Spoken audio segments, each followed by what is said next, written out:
Hello guys! Welcome to my vlog. So ngayon, magre-recap lang tayo sa resulta. So, ang resulta ngayon sa 2pm draw for September 27, 2025 ay 398. Yan ang resulta for 2pm.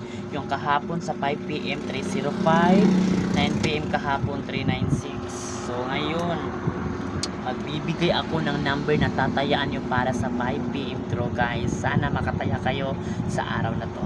So ihanda ang papel at isulat ang mga sasabihin ko na number sa inyo. So ito na, nakahanda na ba ang mga papel at ballpen ninyo? Isulat na po ninyo ito. Ang unang delikado lalabas sa 5pm draw is 333,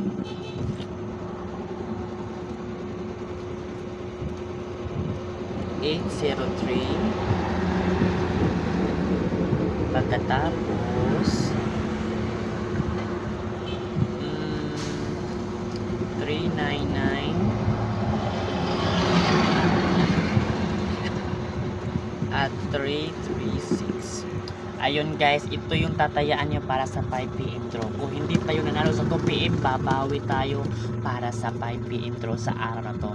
Ito ang nalista ko guys, at mga tatayaan nyo sa 5pm draw: 333, 803, 399, 336. At sana makataya kayo para manalo tayo para sa 5pm draw.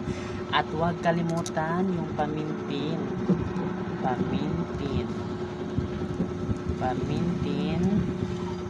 344-101. Bilisan nyo tayaan yung 344-101 at mga triple, kasi yun talaga ang una masold out sa mga Lotto outlet. So ano pa ang ginagawa nyo? Tumaya na kayo para manalo tayo sa 5pm draw sa araw na to. At yun lang guys, maraming salamat at sana talaga ay swertihin tayo ngayon.